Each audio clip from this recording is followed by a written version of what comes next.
Vamos falar de pressão? Vamos. Eu quero contar algumas histórias que eu ouvi recentemente, assim, e que estão, quer dizer, que óbvio, são coisas muito, muito óbvias, mas eu desliguei meu telefone numa viagem recente que eu fiz levando um grupo para Chapada Diamantina. E deixei uma semana em modo avião. E fazia parte do meu processo, né? Tava no processo do grupo. O grupo não precisava. Não, o grupo não precisava. Mas eu falei, eu tô precisando e pra ficar focada aqui, eu vou desligar meu telefone e vou deixar ele uma semana em modo avião. Vários ensinamentos sobre isso, a gente pode falar depois em outros episódios.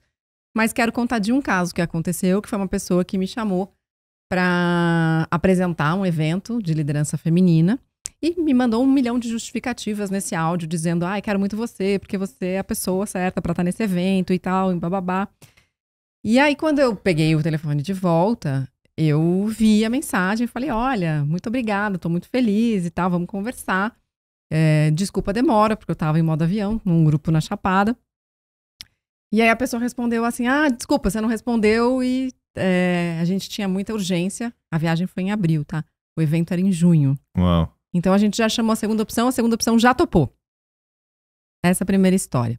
A segunda história que eu contei isso, tava comentando com o meu maquiador outro dia, ele falou assim, Mari, eu tô vivendo uma realidade que se eu não respondo para as minhas potenciais clientes no WhatsApp, em 2 horas elas arrumam outro. E aí eu comentei essa mesma história com o meu personal e ele falou assim, se eu não respondo em 2 horas, a pessoa já desistiu de treinar comigo. Então, eu quero te trazer essa pergunta, assim, que mundo é esse? Pois é. Onde, quando você decide que você, primeiro, elegeu uma pessoa que combina com determinada situação e que você montou um monte de argumentos para dizer que aquela era a pessoa ideal, você não pode esperar 3 dias para essa resposta, sendo que você tem ainda 2 meses para acontecer o evento. Ou quando você escolhe uma pessoa que vai prestar um serviço, que é um serviço pessoal, como um personal trainer ou um maquiador, que você provavelmente recebeu uma indicação, mas você também não pode esperar ali 2 horas para poder que essa pessoa responda. Porque para mim é um mundo onde o outro está a serviço de mim. É isso que essas mensagens me passam. Assim. Eu não posso esperar pelo outro, porque na verdade o que eu quero é que o outro me sirva e que esteja disponível para mim na hora que eu quero. Hoje a gente vai começar discordando, hein? Eita, vamos lá. Não, brincadeira. Não, primeiro eu acho que sim, né? Eu acho que a gente até pelos meios agora, a gente se acostumou a isso, né? Que os meios permitem essas respostas. E é interessante, porque ao mesmo tempo, esses mesmos meios permitem ser assíncrono, né? Então, eu te mando no meu horário, que é como a gente faz, aliás, muitas vezes, né? Eu te mando, depois você pensa, manda, e a gente vai se falando e tá tudo bem. Eu acho que entre a gente não tem essa situação de urgência. O delay é bem-vindo, né? Ele é parte, né? Inclusive do processo criativo e tudo mais. E você falou da sua viagem, e aí pensando, né, porque eu sei que antes da sua viagem para o nosso grupo que trabalha no podcast, você enviou uma mensagem combinando, falando, pessoal, caso vocês queiram resolver alguma coisa, vamos resolver até tal dia, porque na semana seguinte eu vou estar off, então não esperem resposta, eu não vou estar comunicável. O que eu acho super legal, né, porque também, se eu tô acostumado mesmo nos nossos tempos, né? 1 dia, 2, 3 dias sem resposta, eu ia falar, aconteceu alguma coisa com a Mari, ia ficar preocupado, né? Então, acho que, mas o que eu falei que talvez eu não ia discordar, mas questionar, porque você falou que a sua sensação é de que a gente acha que o outro está vivendo a nosso serviço e, portanto, ele deve estar disponível. Como uma sensação inconsciente, tá? Não estou dizendo que as pessoas pensam isso. Total. Só que eu estou dizendo que isso paira no ar num invisível que afeta todo mundo. Eu acho que pode ser, mas eu acho que pode ser outra coisa também, que depende do que você está valorizando. Então, por exemplo, nesses 3 exemplos que você deu, se a pessoa acha que a resposta rápida significa comprometimento, significa que ela vai poder contar com aquela pessoa ou não, e a resposta não vem, ela fala, talvez vai me dar dor de cabeça depois. Mas você percebe que quando um profissional ele é qualificado, ele pode estar trabalhando no momento em que você manda a mensagem? Porque provavelmente se ele é um profissional bom, ele está ocupado. Perfeito. Então, uma pessoa, por exemplo, que está trabalhando como personal ou como maquiador, e também se ela estiver trabalhando, por exemplo, no que eu faço, ela não pode estar conectada no WhatsApp em tempo integral. Não, e mais do que isso, né, Maria? Ao contratar, qualquer dessas pessoas, você seja maquiador, seja personal trainer, você espera que enquanto ele esteja com você, ele esteja 100% com você. Exatamente. Então acaba entrando num loop. Então, para deixar claro, eu nem concordo com essa urgência, e eu mesmo, é que eu não tenho que vender muito o meu trabalho, né? Me pagam por mês, mas eu não sou rápido nas respostas, em algumas, né? E eu falo para as pessoas também, eu acho engraçado hoje, né? Antes da gente ligar, agora a gente manda uma mensagem falando, posso te ligar? Uhum. E eu acho que se você realmente precisa falar com a pessoa, liga, né? Se for algo urgente para aquilo. Se a pessoa não puder te atender, ela vai dizer, desculpa, agora não posso. Exato. Uhum. Ou vai te ligar assim que vê a mensagem. Ou a ligação perdida. Então eu concordo com a frustração de que a gente entrou nesse loop de que tudo tem que ser urgente, e acho que por isso também a gente acaba ficando mais conectado do que deveria. Né? Então são as duas pontas. Que é a tal da sociedade do cansaço, né? E livro. A crise do fazer, que você falou num dos nossos episódios também, né? Há um tempo atrás eu ouvi uma frase de um amigo que é monge, que era assim, nunca foi tão urgente que nada fosse urgente.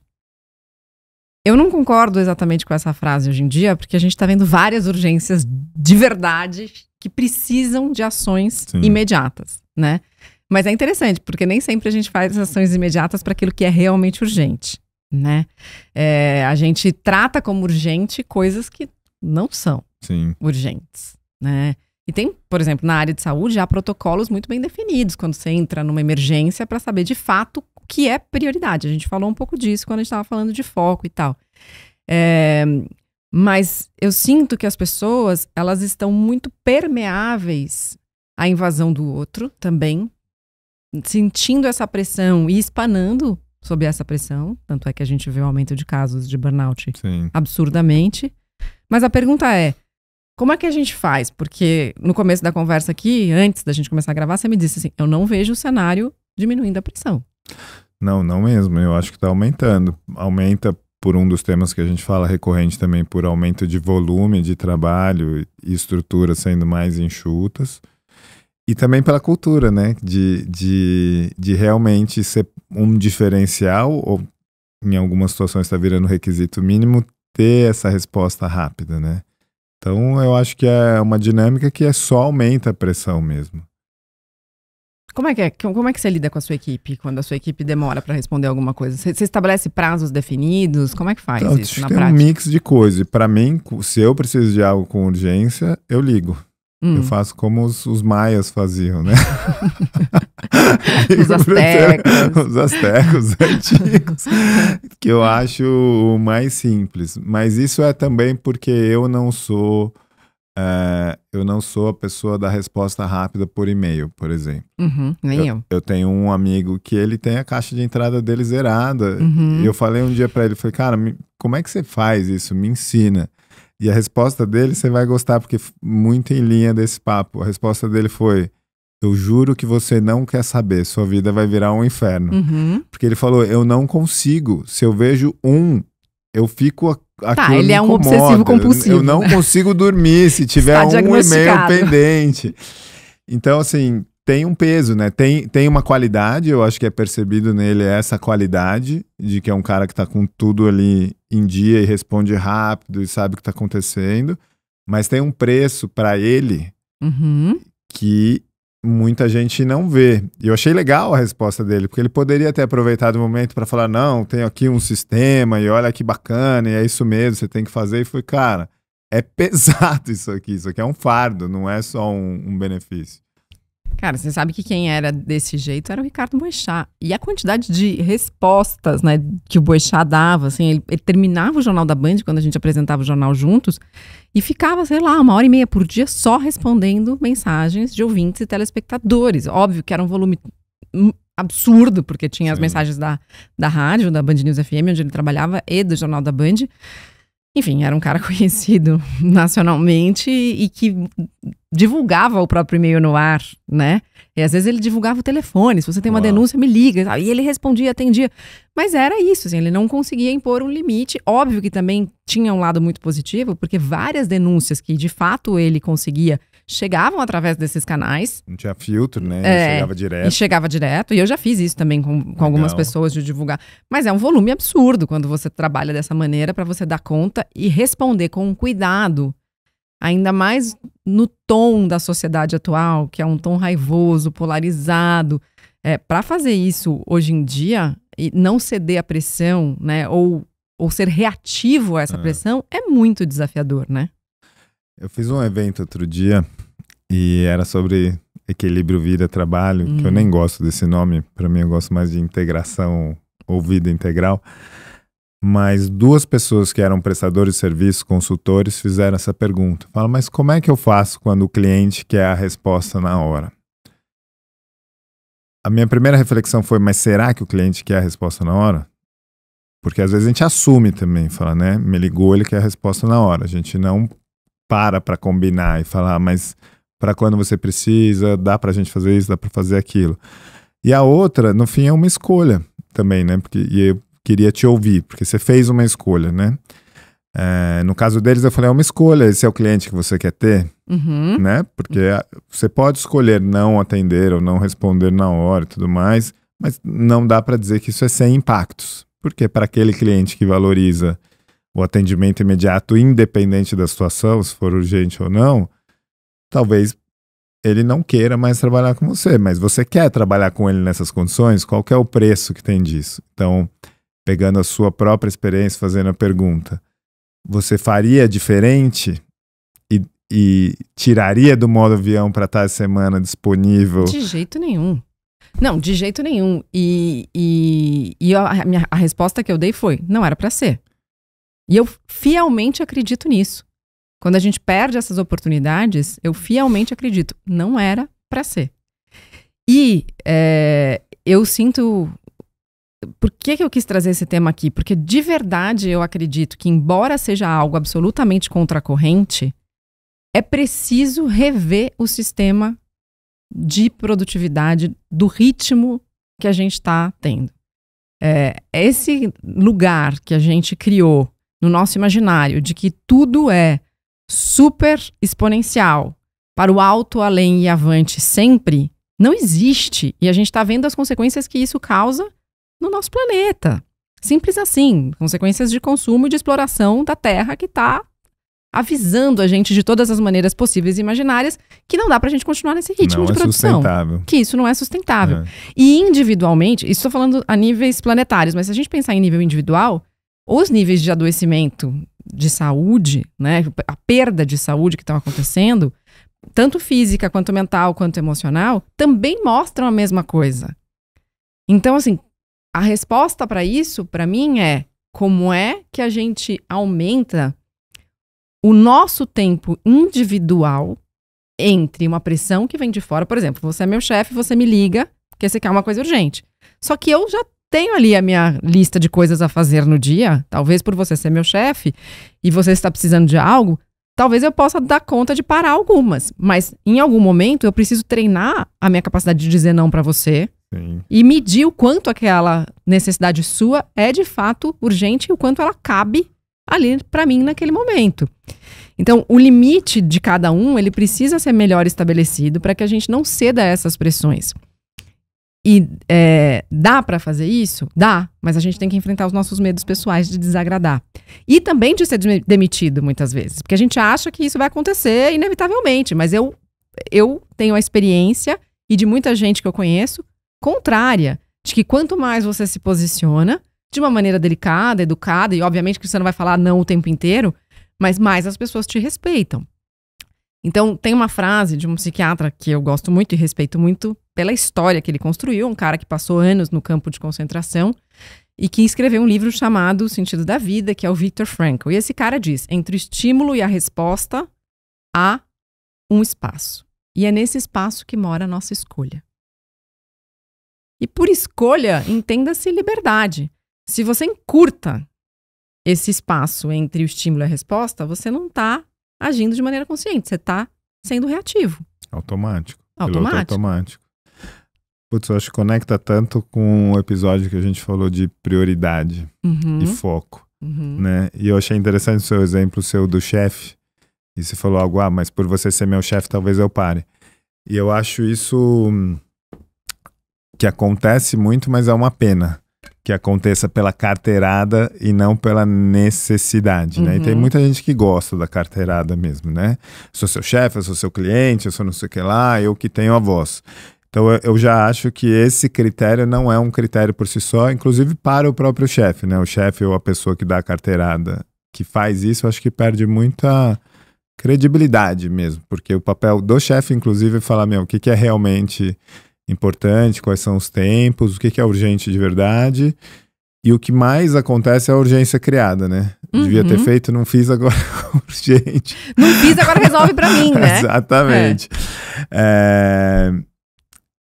No caso dos procrastinadores, mais ainda, né? Mais ainda, não, e é verdade, vira urgente, né? Não precisava ser urgente, mas vira urgente. E vira urgente muitas vezes pela hiperconectividade que a gente está vivendo e pela quantidade de distrações. Porque eu acho que isso é uma coisa que talvez a gente não tenha falado tanto no programa de foco, mas há estudos que mostram que o tempo de atenção concentrada que a gente tem hoje, ele diminuiu drasticamente nos últimos 20 anos. A gente tinha um tempo de atenção concentrada, por exemplo, no trabalho online, se você estivesse estudando online 20 anos atrás, o tempo integral que você consegue ficar absolutamente focado, sem nenhum pensamento intrusivo passar na sua mente, são 2 minutos e meio, 20 anos atrás. Hoje, esse tempo caiu para 47 segundos, segundo os estudos. Fala rápido, é um Reels. Não, é isso. Por que a gente faz cada vez mais, né, conteúdos menores? E eu sou completamente contra isso, porque a gente está treinando a sociedade a prestar atenção por pouco tempo nas coisas. A quem interessa isso? De quem é essa pressão? Ela é sua? Minha não é. A gente faz um programa aqui que tem, às vezes, mais de 1 hora. Sim. Né? Fora a parte que a gente não grava, que a gente fala muito mais que isso. Exato. Não, e alguma vez você já teve uma conversa relevante na sua vida que demorou 1 minuto? 47 segundos, né? Nunca. Então, assim, isso interessa a alguém. E hoje, o bem mais precioso desse planeta é a atenção. Alguém está tentando comprar a sua atenção nesse momento. Você está dando a devida atenção à sua atenção? Não sei. Você tá assim, tipo... Não, porque é profundo. Não, tô refletindo. Antes falava, né, tempo é dinheiro. Eu acho que tempo é vida, né? E esses momentos dedicados à atenção, ou o tempo que você para, seja o 1 minuto, ou os 40 minutos, ou 1 hora, de estar realmente presente ali, é uma entrega mesmo, né? Então faz isso com aquilo que vale a pena. Mas enfim, refletindo aqui, Mário, que tem bastante coisa aí no que você falou. Eu tava pensando, só para trazer um pouco mais dessa história da reatividade, né? E eu acho que eu escuto muito isso dentro das corporações onde eu vou palestrar, que é assim, me ajuda, o pedido é parecido, assim, me ajuda a ajudar os meus colaboradores e colaboradoras a dar conta da sobrecarga. E eu sempre faço uma pergunta, mas essa sobrecarga não tem jeito da gente mudar, não, né? Não, nesse momento não tem, beleza. Então, assim, eu acho que de verdade é muito difícil a gente lidar com forças que são maiores do que a gente. Mas tem coisas pequenininhas que a gente pode ir fazendo no nível individual para tentando mudar o sistema. Uma delas é ficar consciente sobre o que está acontecendo. Então, vamos lá. E aí a gente está falando de resiliência, né? E você queria trazer um pouco desse tema, assim, como é que a gente pode... não adoecer com essa sobrecarga. Porque eu acho que é um pouco sobre isso. Como é que a gente não é tão afetado por essa sobrecarga, né? A gente vai falar, mas me veio um pensamento, né? Que quem busca o seu trabalho tá buscando isso, né? Essa ajuda para reduzir a sobrecarga. E eu fico pensando que essa pessoa que falou, putz, já era, porque outra pessoa respondeu e agora a gente vai, talvez seja quem mais precise, né? De verdade. Então eu imagino que a pessoa em algum momento vai ouvir esse podcast e que possa se planejar de uma forma que dê certo, porque eu acho que para estar nessa situação é porque tá nessa, né? Tem que ser rápido, eu tenho que responder internamente, eu tenho que resolver, a gente tem o budget, tem que contratar, tem que fechar o local do evento e tudo mais, mesmo que seja daqui 2, 3 meses, talvez não esteja num ambiente em que a espera é valorizado, né? Que talvez seja mais valorizado, resolve, tira da reta e resolve. E o que me chamou muito a atenção, para o tema da resiliência foi um post esses dias da Harvard Business Review, que fala que as pessoas que têm mais resiliência ao estresse têm 5 características. A primeira característica é ser otimista, a segunda é de ter uma abordagem de resolver o problema, a terceira é manter o foco no que pode controlar e deixar um pouco de lado aquilo que está fora da área de controle e de influência. Quarto, ser adaptável. E 5, que é bem bacana também, que é ter uma rede de relacionamentos forte. Então, acho que vamos lá, porque acho que é interessante a gente falar de algumas coisas. O que é resiliência na definição, né? É você ser submetido a uma pressão, aquilo te afeta por um instante e depois você volta a regular o seu sistema para aquele estado que você estava antes da pressão. Então vamos pensar numa zebra pastando e ela é atacada por um leão, ela sai correndo, ela está vivenciando um estresse, uma pressão ali, luta ou fuga. Ela vai fugir porque ela sabe que ela é mais fraca do que o leão. Nesse caso ela conseguiu fugir, por exemplo. Se ela conseguiu fugir, o sistema dela se autorregula e daqui a pouco o coração dessa zebra vai voltar a bater no mesmo ritmo. E ela vai continuar lá pastando, levando a vida dela, talvez ela se esqueça até do leão. Esse é o cenário ideal de uma pessoa que seria resiliente. O que acontece hoje em dia? Na maior parte das vezes, o nosso sistema já está muito desregulado, porque entre uma pressão e outra, ou seja, entre um leão e o outro na vida moderna, não tem quase nenhum espaço de tempo. Esses leões, eles ficam chegando o tempo inteiro. E somado a isso, todas as distrações que a gente tem, que muitas vezes abalam também a regulação do sistema, porque provocam na gente emoções que, a gente já disse isso aqui, muitas vezes a gente não consegue identificar. Então, tudo isso está afetando a nossa resiliência, né? A nossa capacidade de autorregulação, ela tem diminuído ao longo do tempo. E isso também tem a ver com o papo anterior, que pode parecer, mas você só fala disso, mas é verdade. Tem a ver com a ausência da natureza na nossa vida. Porque hoje os estudos já sabem que quanto mais próximo da natureza a gente vive, mais regulado é o nosso sistema. Nós somos natureza. Então é muito óbvio, né, que até por osmose a gente absorva a natureza de fora, que combina com a nossa natureza de dentro, e a gente possa fazer com que o nosso sistema se autorregule de uma maneira mais tranquila.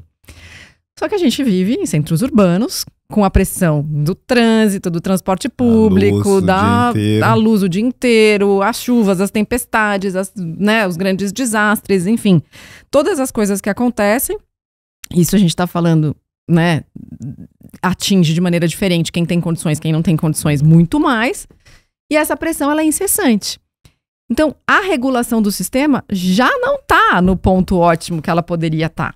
E as pessoas, muitas vezes, não têm ferramentas para se autorregular. Então, eu tenho um pouco de pavor com essas coisas que falam, seja otimista. Cara, seja otimista, pode dizer pouca coisa.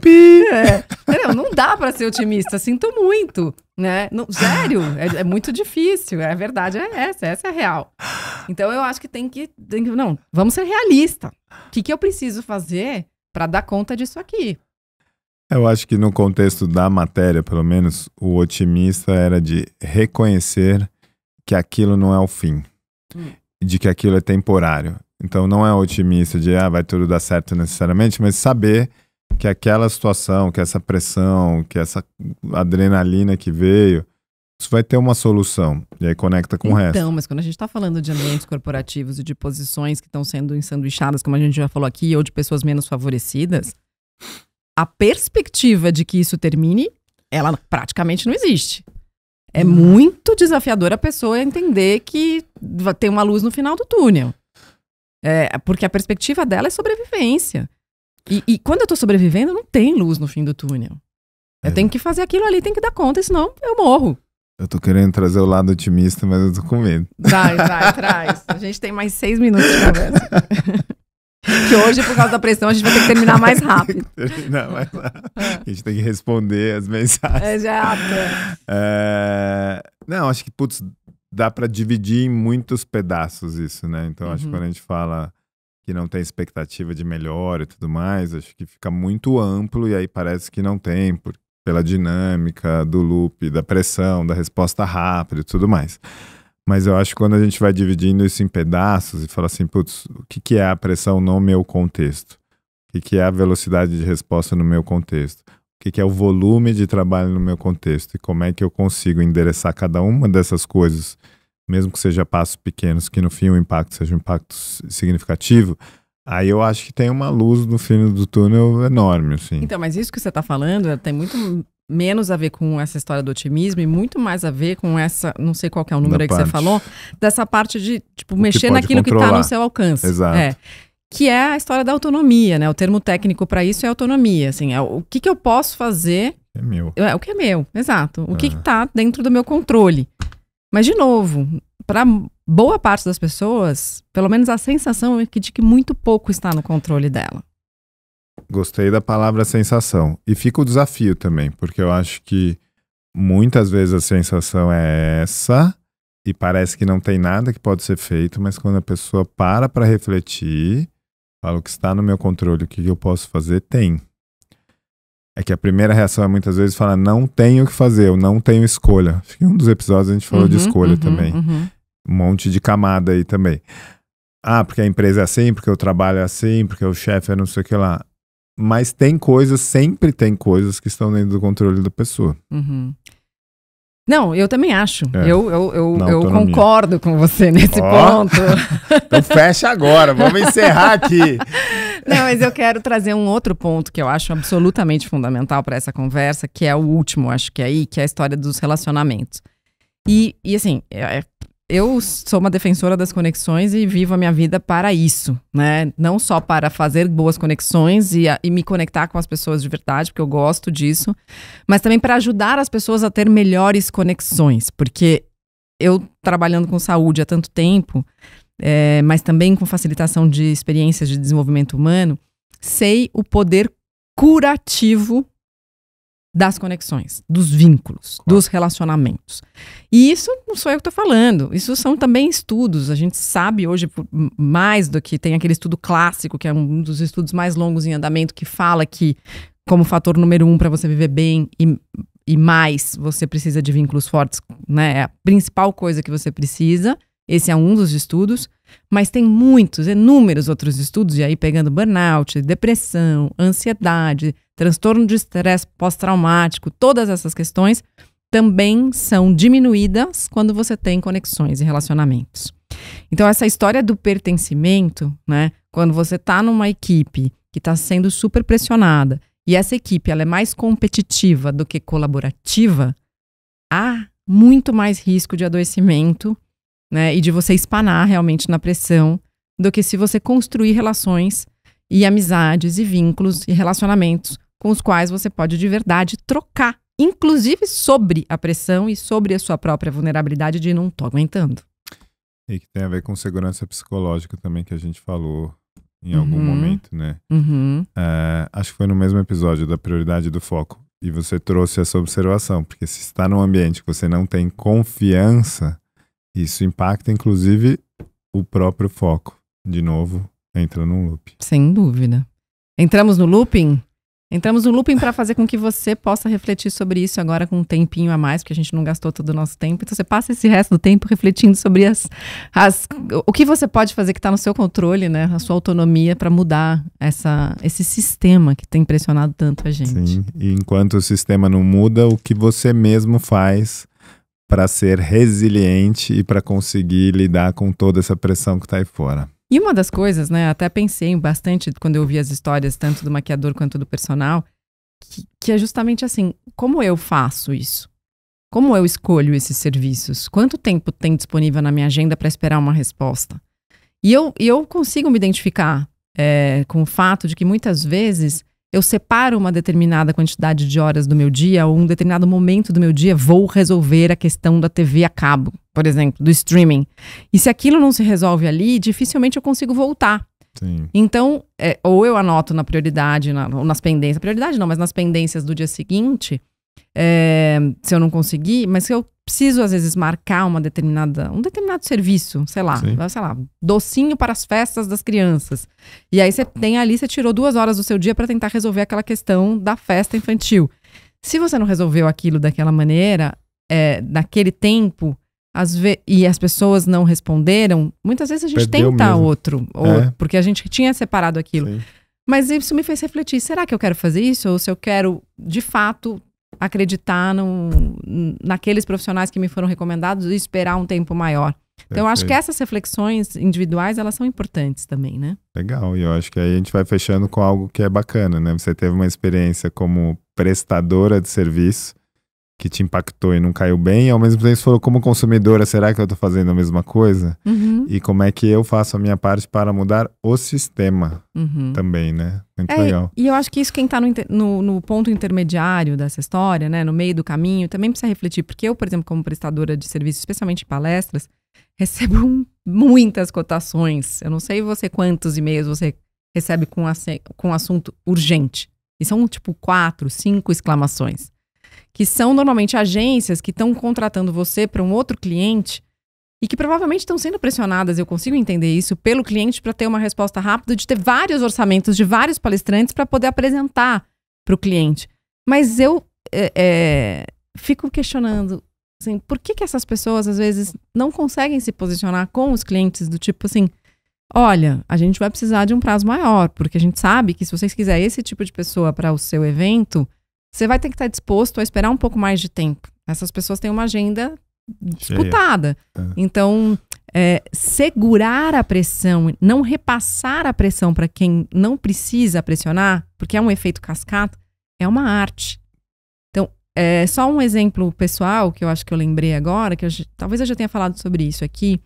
Eu tive uma pessoa que ficou no meu ponto eletrônico na TV, que é um cara brilhante que hoje trabalha numa grande empresa de mídia chamado Eduardo Brandini. E esse cara, acontecesse o que tivesse acontecendo, ele nunca me deixou nervosa. Uau. Ele era a capacidade dele, e tanto é que ele chegou onde ele chegou, assim, a capacidade dele de segurar a pressão e dali ser uma comporta, porque ele sabia que se ele me pressionasse ia impactar o desempenho no ar e de todas as outras pessoas que estavam apresentando ali comigo, resolvia uma baita questão, porque o final do caminho ficava mais suave. Então, se você pode também fazer essa contenção, pense que você está fazendo uma boa ação. Sim. E para todo mundo que já segurou pressão e não repassou a pressão à frente, meu muito obrigado. Parabéns. Eu acho que esse é um papel essencial do líder. Filtrar a pressão. Filtrar a pressão. Boa? Muito bom. Boa. Valeu. Muito bom.